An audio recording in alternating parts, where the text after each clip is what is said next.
Your life can be full of inspiration and magic, and you don't need glass slippers to get there. Welcome to the podcast for real life heroines with author, speaker, and coach, Susanna Liller.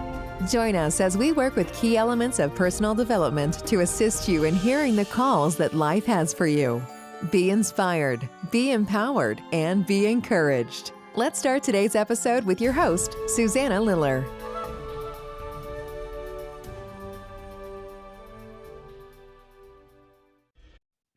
Hi, everyone. Welcome. Welcome to my podcast for real life heroines and heroes. You'll see I have a hero on today. And this is where I get to interview people about how they have answered a call and gone on a heroine's journey or a hero's journey, which I believe is about us evolving into our next iteration of ourselves, which keeps us growing to our more authentic self, which is what my guest today, John Schuster, his work has been all about. And I want to welcome you, John. Thank you so much for being a guest on my show. Thanks, Susanna. It's wonderful to see you again, be reconnected, and I'm glad I'm here. I want to tell people because I don't know. I don't know how you feel about coincidence on the journey and if there is no such thing perhaps, but I started my coaching journey at the Institute, the Hudson Institute of Santa Barbara, where you were my first group leader. And you had just published your book, which we're going to talk about today, Answering Your Call. And I remember looking at it as we were getting ready to begin. And then there you were, obviously in the group leader's chair. And I said, "Oh, you're the author." And you said, "Yes, I'm the author." And that for me, my Hudson experience set off such a journey of discovery, self-discovery. And I found my calling in learning about the hero's journey. But we're not going to talk about my calling. I want to say a few words, though, about you.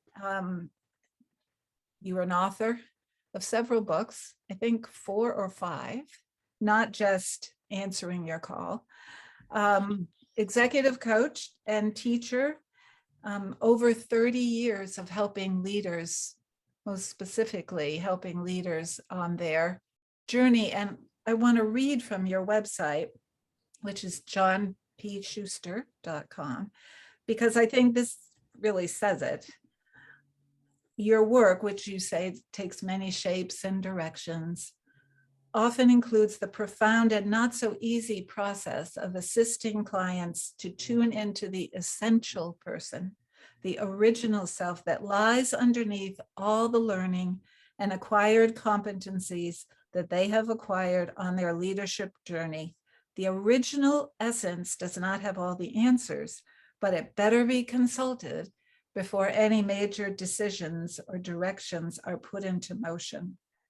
So, authentic leadership, the authentic person, to me is what the journey is about, is uncovering that, because we tend to cover it up. Would you agree? Yeah, it gets covered up for us too. And between our own covering and then the inevitable social processes of growing up, I remember I was in a psychology class not long, I guess quite a while ago now, maybe a decade, and someone said, or the teacher said, all socialization or growing up is a narrowing of who you are. And I remember thinking, well, that's kind of a dark summary, but yeah, that's what happens to us, Susanna. And so then at some point, we decide, or we don't, to start digging underneath that stuff to release what's already been there. And so for me, that process, that journey, starts with a call, which is why, well, and when I wrote my book about the heroine's journey, I quoted you, and there's so much I could quote from this book, but I quoted how calls come and where they come from, but I'd like to start, and we're going to go through that, if I may ask you to do that with me, take a walk Love through. it. Yeah, Um, love it. so the first, how would you define it? This thing that tends to limit us, help us to unlimit ourselves. Yeah, it's mysterious in the sense that it kind of defies definition. And a definition to me is kind of a left hemisphere activity of nailing something down and bounding it. Very useful to have left hemisphere skills, because all kinds of things that have to happen in the world need those definitional truths about them. But the callings defy that. It's one of those things that's larger than what our linear mental constructs can get around. So it has that mysterious sense of an urge, a push, a dissatisfaction, which sometimes a spiritual yearning, all those things together, which leads to a restlessness.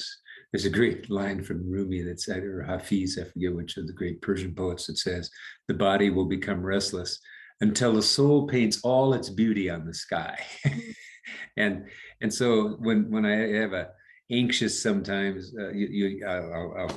I'll have clients that can be restless, and the normal word for that is anxious or nervous or something.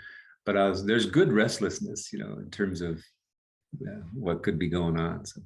Because people wonder how it will come, and am I maybe not recognizing it? And one thing that I often say, and I would check in with you on this, is that a genuine call doesn't go away. It will just keep appearing.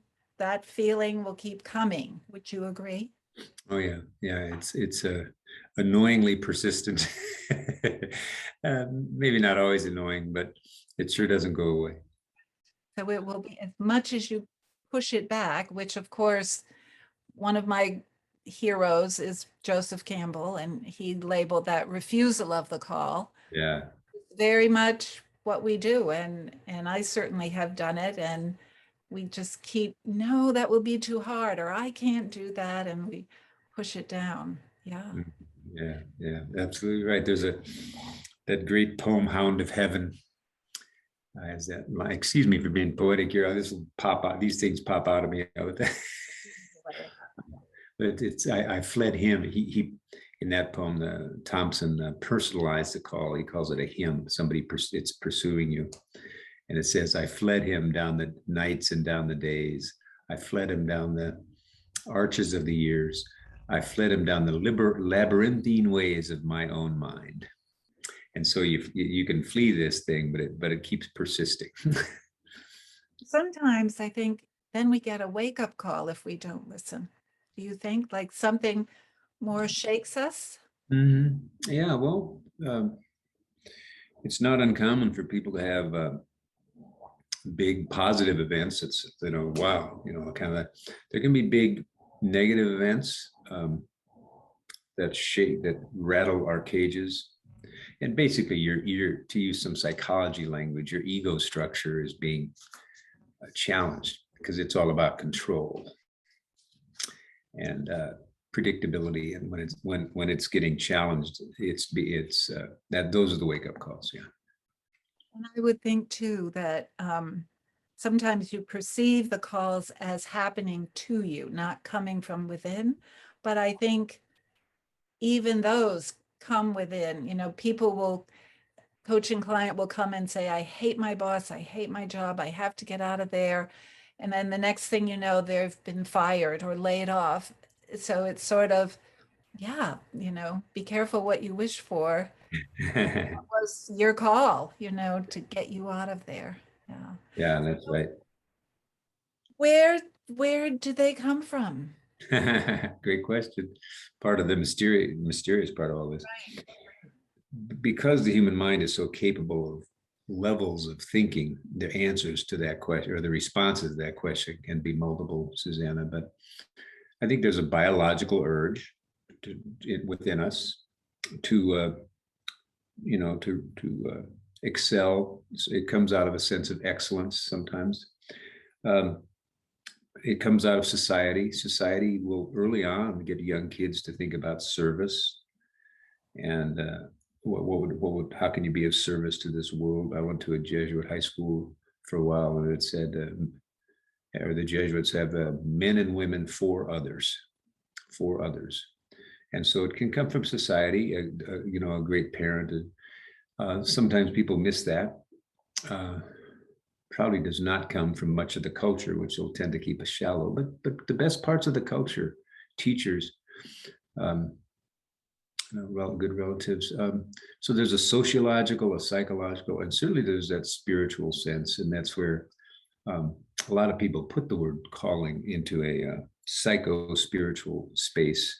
And I tended to deal with that quite a bit in answering your call, but I also kept it pretty human and without necessarily people who don't have a faith orientation or something, of which there are many. So yeah, it comes from all kinds of places. We can say it comes from your intuition. It comes from your inner knowing.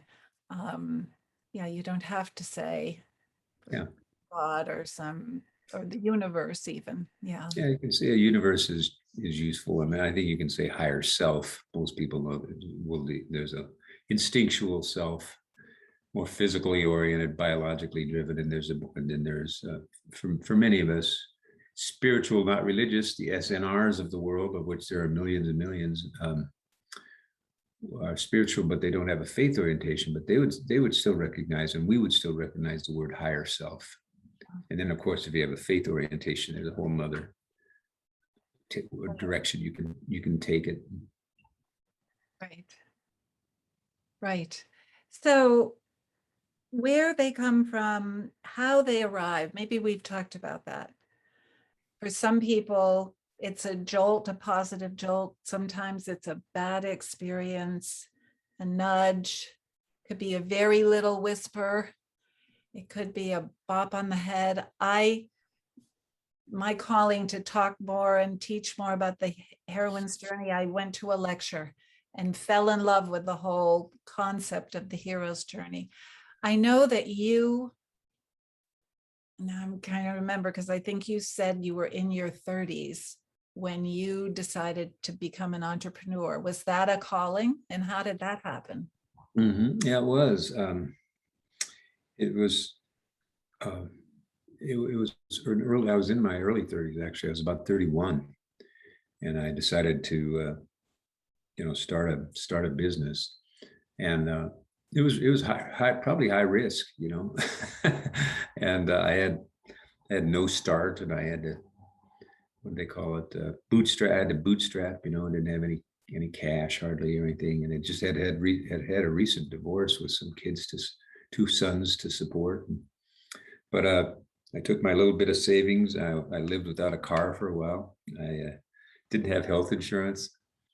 I remember one of the first presentations I went to, Susanna, I had to, I think I took a bus to the presentation, which in a Midwestern city, it was in Kansas City, it wasn't like New York where buses, took a bus, and then I got a ride home with one of the participants, so it was a wing and a prayer kind of thing, chewing gum and baling wire. And, but inside I knew I was learning so much. It felt so good to be free of the social constraints. I had done 10 years of work before that, high school teacher, social worker.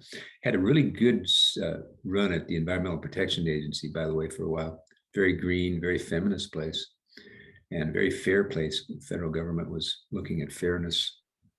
But after about 3 or 4 years there, I could tell I wasn't in the right position. I didn't have the right stuff, not an environmental science degree or anything. So that had stopped. And then I came across a leadership team that I had pretty much lost respect for. Good people, but I didn't think they were up to the job in some ways. So I took off, but I did have one model, Susanna, a wonderful entrepreneur himself, a guy named Bill McGrain in Cincinnati, who had his own business. And so I had one model of a male. It was a male figure for me, so it was a same-sex wasn't I learned a lot. I've learned so much from the women teachers in my life, but this was one of my great men teachers. And that's how I took off. And it felt like a calling. And then that good news for me is it worked. It slowly made some more money. And now I've been doing it for, 40 years. So, yeah. You talk in your book, and I certainly have said myself that fear is often a companion when we answer our callings. And you talk about, there's different types of fear, but usually the type of fear that comes with you call it the soul dread kind of fear. You probably were feeling that a lot at the beginning in particular. Yeah, I had well, I didn't know enough to be too fearful. It helps to be ignorant. and so I've had that soul dread feeling, of course, many times. Probably, what has hit me more is conversations that have had to happen. That I said, oh, when I have this, I'm dreading a conversation, but it needs to take place. I think there's a calling nature to that, a courageous nature that has to show up. But the career thing itself had its moments. Certainly had its moments when I was scared, but I was having too good a time and I was too young to know how risky it was. So then that prompts the question, and on the hero and heroine's journey, we call them threshold guardians, and you call them saboteurs, that you'll get a calling and then people outside of you, or even your own thoughts, want to upend you, and you referred that could be your ego. What would you say? How was did the saboteurs rise up and try to keep you out? Well, my family was not one of them. That was very helpful. They were kind of neutral. I had a sister that showed a lot of support. Came down from Chicago to Kansas City to make sure everything was, just to stay in touch. It was sweet of her to do that. But more neutrality. And afterwards I found out, I guess I remember about 2 years into it, somebody told me, I have a good friend who says there's no way you can pull this off in Kansas City. There's not enough industry around here, or not enough. The industry isn't mature enough. And the industry was about this big at the time. There was no coaching yet, or so I remember hearing a little bit, but I didn't attract too many from the outside. The inside saboteurs, I was able to ignore enough, and there weren't enough of them because I was so young to. Like going without insurance, I don't recommend. A car would have been nice to have, but I assumed it would be temporary, and it was. So. What I hear the most, and I recognize this as what we have learned is supposed to go with success, and it's, I'll never make as much money doing that as I'm making now in this secure whatever. I'm not smart enough. I need more credentials. I mean, you could have said, I've never studied this. You were an English major, I think, like I was. So there you are, going into leadership development. There must have been thoughts that you had that, what do I know about leadership development? Yeah, there was plenty of that. But there were certainly times when I knew I was out of my league. But what I did do was I stayed close to home. In other words, I started off with small businesses.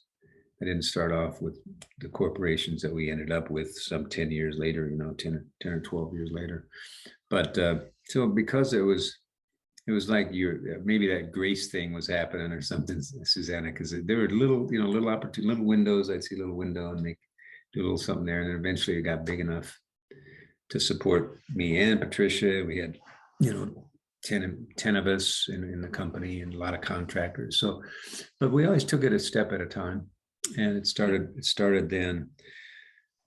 I remember a few times just being worried about money. Am I gonna I'd make this much and my expenses would be more than that. And I didn't have very much saved. So I had $5,000 in the bank. I So know how to start. Yes. Yeah. And so I'm going to go on a limb and say that that grace thing, I've looked at it and I feel like it's almost like I've been guided. mhm, yeah. And different people reach out at different times and kind of help you. And that's the coincidence thing. Um, but I find, and then again, Joseph Campbell says, take one step toward the gods and they'll take 10 steps towards you. Great. What a great quote. And you get pulled along. And I think if it is resonating, um, and that's always something to check in on. Mhm, Uh, mhm, yeah. Yeah. Well, Jung gave it that great term, synchronicity or coincidence. And it's that notion that there's an acausal cause. It's not necessarily cause and effect as the left hemisphere would know it, but there's certainly some kind of archetypal causation happening. Yeah. So I know you also talk in your book about how you can have more than one call going on at the same time or in different areas in your life. How would you could you say a bit about that? How you Yeah, well, I realized there were a lot of books being written on calling and purpose and mission in life and all that at the time. Still are. People are always writing about this topic. And I almost didn't put my book out there because I thought, oh, it's already been written about, but I had my own things to say about that. And one of the things I got worried about was it was being way too dramatically proposed. It was like big drama. This is a big drama. It's the choice of your life. You got one big, and I would watch younger people face like a vocational question. I was raised Catholic, Susanna, so I'd see priests and nuns, at age 20 saying, or age 18 or whatever, saying this is the call. Well, so it was true for them that they had the one big decision, although many of them reversed it later on and all that. But my sister being one of them, she was a nun for 5 years. She didn't take her final vows. Um, but when I was in my early 30s, and then I wrote the book when I was 50. So I watched myself, I nagged myself, Susanna, kind of like it sounds like you have for years and decades. It becomes this question, this circle around, right? Is that your absolutely. yeah, yeah, you keep. And so because after about 2 decades, 25 years, actually, my first journal entries were in my 20s writing about it.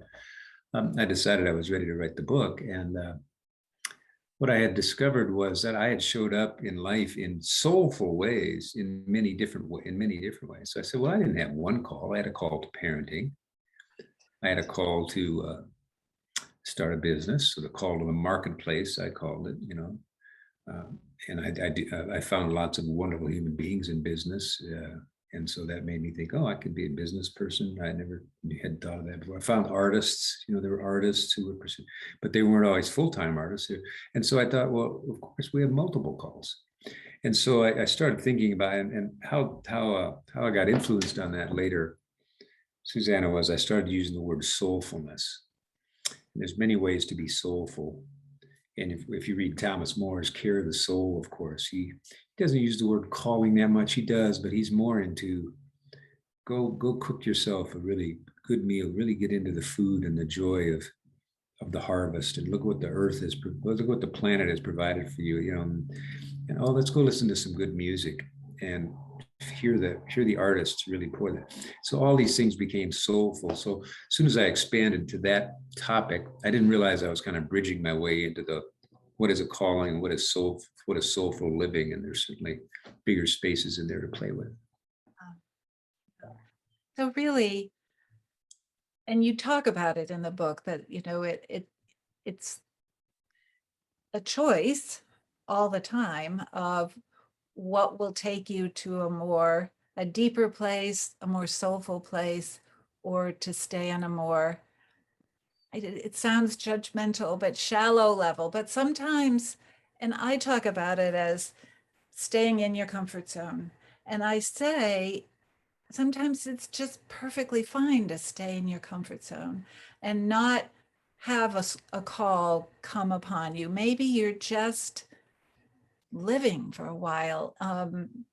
Because I think some people think, oh no, I don't have a call and it's not happening. And what's wrong with me? And I guess that prompts the question, does everybody get a call? Mm-hmm. Well, that's a wonderful question. And I would say we're all called to depth. We're all called to love and serve. And what stage you end up on? Are you going to be on a big stage and be, president of a company? Are you going to be in a big educator? Some people have big minds and big opportunities, and they end up on these big stages. Most of us have pretty small settings, but that doesn't mean you can't live it with high heart and quality of life. And I remember then, I think I wrote about this in the transformative power of human consciousness is we can turn everything into a calling. And so when you go to the local coffee shop and you run into your barista that you really care for, and they are pouring themselves into, making customers feel welcome and making their best coffee brew, that's a calling. They've turned something into an act of service. So that's the transformative power of their consciousness that makes the little things a calling. So I ended up realizing, oh, wow, they're all over the place. It's what we do with them that matters. And so you talk about a called life. And so maybe that's what you just described, making all those moments matter and putting your full self into every moment. And that could be, each one could be entering into your coffee shop and getting the call to have more of a substantive interaction with that barista, right? Instead of just thanks and going and sitting down. Yeah. Well, there's how much consciousness can you stand is kind of the question. How deep can we stay for how long? The answer is, Jung had a great phrase. He said, we each have to find our own gradient of development. What's our gradient? What's the incline? And some people have a steep incline. They're on all the time. Others, but most of us will do this for a while, and then we'll relax, and so we're all about our own pace. Gradient and pace maybe are the same words. And so I think you can have long periods of time in your life when you're not particularly called, but you're very normal roles. Being a mom, being a mom is such a huge calling. So, or being a friend, being a friend is a beautiful calling. And so those are the ways I thought about it when my life was career-wise not going anywhere. That's okay. There's plenty of life around us to live. Sort of like there's a time for everything, right? And so that's good, because I never want people to feel like they're not doing what they're supposed to be doing. But I do want them to be aware that there is such a thing as a call, and that I do believe that everybody is asked to grow in life, to evolve. And so they will get some knock on the door, like Gandalf knocked on Bilbo. And, to go on an adventure into the unknown. And I feel that that's part of our joint destiny, if we choose to go there. And it's always a choice, right? It's always a choice. John O'Donohue's wonderful poem, may our minds come alive today to the invisible geography that leads to new frontiers. And so I think there's an invisible inner geography, and just come alive to it as best we can. So just one more thing about this, and then I want to ask you about your current call, because I think maybe you've had a more recent call, but because people will say, how do you know the difference between the ego speaking to you or if it's a real call? And that's a tough one. And I wonder how you help people with that. Mhm. Yeah, well, I think the answer is, the response is, I've stopped using the word answer because it's like, but response is a good word. One response to that question, Susanna, is you don't know at first. It takes I think that's why we journal, for instance. If you journal, of course, that's the self and the ego having a talk. What the ego do today, and by that I mean your ego structure, what did my normal life bring to me today? Oh, I did the wash, I worked 2 hours on this project, I did whatever it is, did the dishes, and so you can, but the self is underneath, and underneath that ego kind of observing you, so who's the witness? And I think after a while you start to realize which witness, where the witness is versus where the ego structure is. But it takes a lot of practice, and you can that's part of those soul dread moments when you're not sure if this is the person I should marry, if this is the place I should move, if this is the job I should take. Those are big moments in the normal person's decision life. And you sit with those in anxiety, I think, for a while. You let the anxiety come, you don't rush it. You stay with the anxiety. You don't project onto something. It helps when you learn you've been projecting on certain things. Oh, this will be great. Oh, that'll really work. Oh, it didn't work. And so when you have enough of those, you learn, I guess, and you get more realistic and more soulful, I hope. I love, John, that you talk about sitting with the anxiety, because I think that's part of it, and not to run away from it, to know that, of course, when you're pondering something like that, there will be anxiety. And so and this was from your book, and now I'm not seeing it right in front of me, but Frodo, yeah, he says, I will take the ring, makes a decision, though I do not know the way. So just at some point you're in the anxiety, you make the decision, but now what? But No.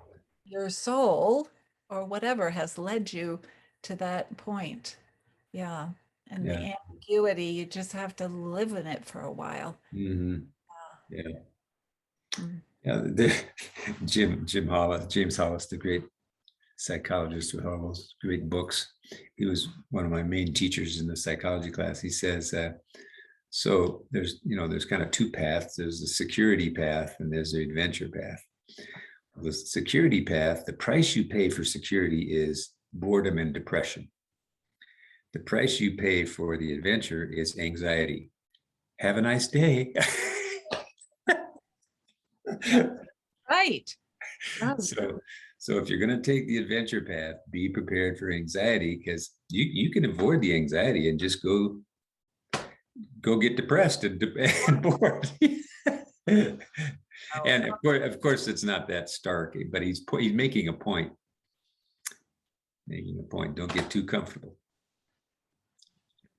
Part of the journey is that anxiety. Yeah. Yeah. So the ego will get in there, try to talk to us. I love you talking about journaling, because one of the things I have my clients do is journal, and we journal using Julia Cameron's Artist Way pages, which you must know, where Mm-hmm. she, encourages us. Well, what she says, do 3 pages in the morning, and usually the self shows up on the 3rd page. I've gotten all the regular stuff out of the way, but it's a wonderful tool, I think, to get in touch with that self. And I think to have a practice, meditation, journaling, whatever, that helps you hear that voice so you can hear your call is very important. So I'm thinking now, maybe this is where I ask you, John, what is this most recent call that maybe you'd want to share with us? So you were going along being in your role teaching CEOs, highly regarded in that world, leadership, and then did you get a call? Yeah, well, the good news is it's all kinds of good news in here, I suppose, Susanna. Yeah. I don't know how to describe it exactly yet, but I'm 72 now, be 73 in about 2 months. And so the aging process has been great for me in terms of going deeper. It just automatically happens if you allow it. And some people aren't given the opportunity. I'm kind of privileged that way, that I've had more time to be reflective and so I haven't had to work as hard, basically. And it's nice to still be I didn't know I'd be working this long in my life, So it's like, wow, I didn't know I'd be 72 and still working. I work about 25% of the time now, but it's been a really slow, because I've been my own boss all those years. With Patricia, my wife, we had this business and we slowly guided, kind of glided it down to where it's at now, where it'll stay for a while. We don't push it. We don't also push it away. We don't push it to happen. We don't push it away. We just let it happen. And John, that's coaching in corporations, and your work now is mostly coaching. Yeah, mostly coaching. So I started teaching coaching a couple of years before we met, Susanna. Yeah, and then I taught at Columbia University and at the Hudson Institute of Coaching both, and I have had the privilege of doing that. But the aging process has kind of matured me out to accept new versions of this calling and of my purposeful life, and so that's been the rich part. So I'd have to say, aging is a part of it. Maturing, accepting it. I still have plenty of vitality, so I'm active. It's not like I sit around, but being active. And when I was about 20 years ago, my wife bought me a guitar. And so if we have time here, I'll sing a little song before we're done. I'd love to. Yeah, and that's part of my calling right there, is the artist's call. So I had the call to writing, and then the call to authorship, the call to the marketplace. The call to music has been real for me. And I'm not a musician. I'm not good enough to do that, but I am good enough to convey messages through music. So that's been one of them.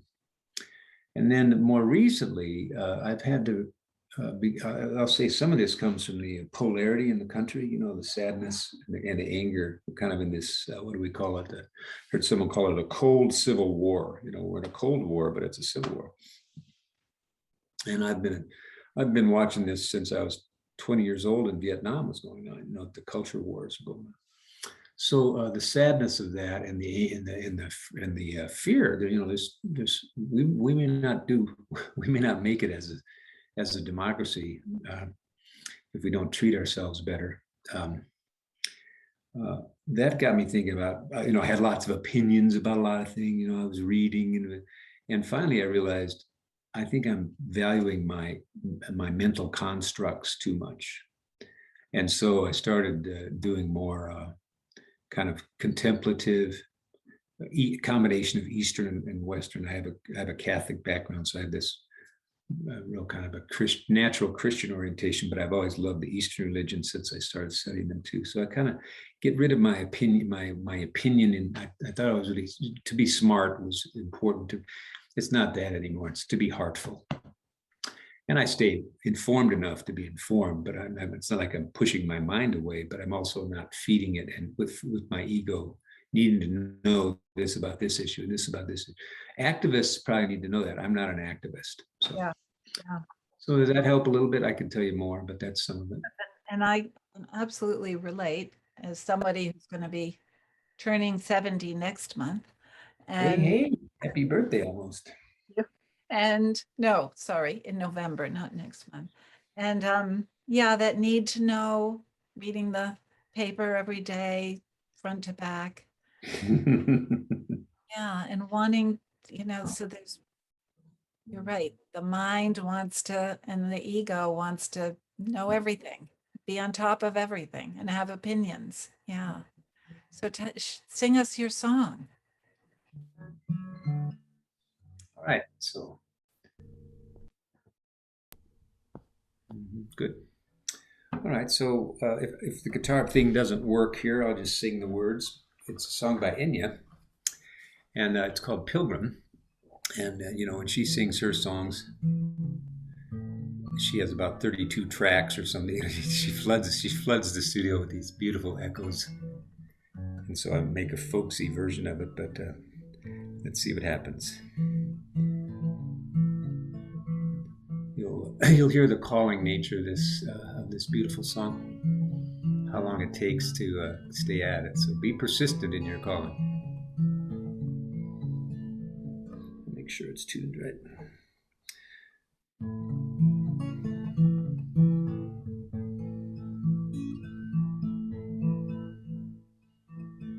How's that sound? Okay? Sounds good to me. Pilgrim, how you journey on the road you chose, to find out why the winds die and where the stories go. All days come from one day, that much you must know. You cannot change what's over, but only where you go.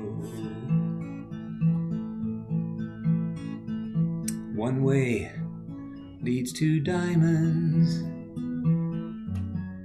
one way leads to gold, another leads you only to everything you're told. In your heart you wonder, which of these is true? The one that leads to nowhere, the one that leads to you.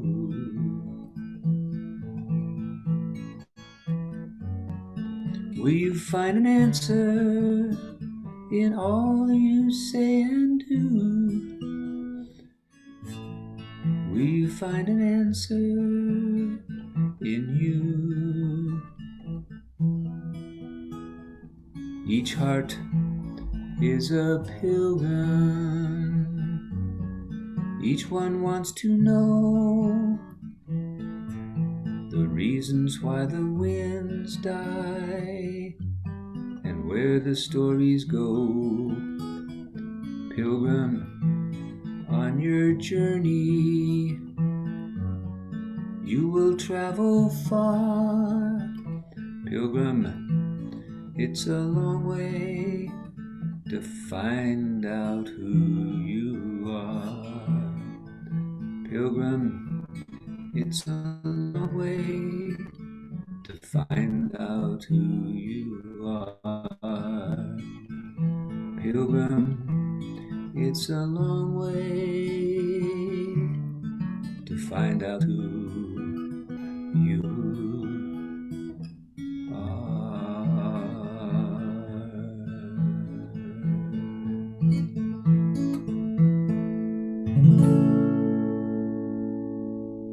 It's beautiful. That's perfect. A lovely song by Enya. Lovely song. And I wanna speak to that essence of you in that song, who's not all over his left brain, but that essence, and ask that essence, what can you leave us with as far as some wisdom for, and it's, you left us with the song, but what are the words to the people listening that you would want to be sure that they got from you today?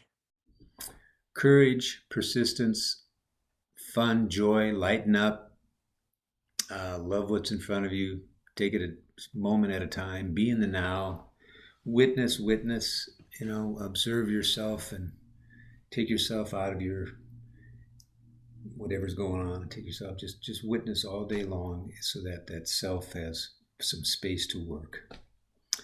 And and then it's all about the ultimate law of the universe is love. So If it's heading you towards love, you're on your calling.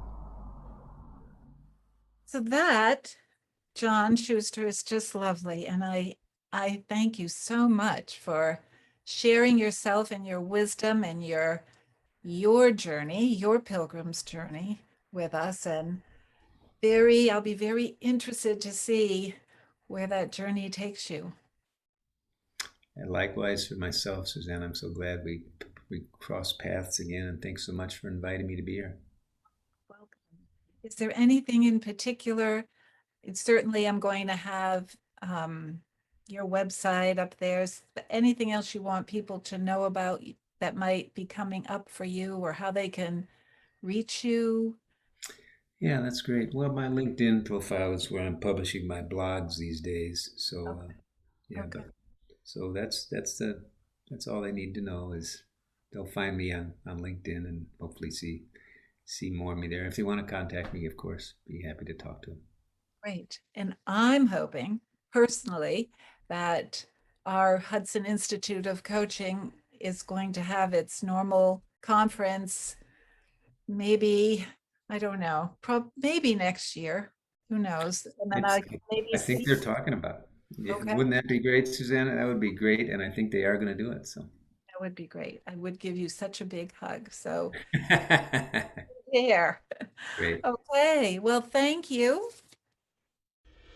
Thank you for listening to the podcast for Real Life Heroines with Susanna Liller. We're so glad you've joined us and would love to connect with you outside of the show. To find more about Susanna and how she can assist you in your heroine story, go to susannaliller.com/blog or find us on social media and YouTube by searching Susanna Liller. You can also email us directly at susanna@susannaliller.com. We'd love to hear from you. To be encouraged and inspired outside of the show and blog, check out You Are a Heroine, a retelling of the hero's journey written by your host and coach, Susanna, available on Amazon. Until the next time, be well, heroine.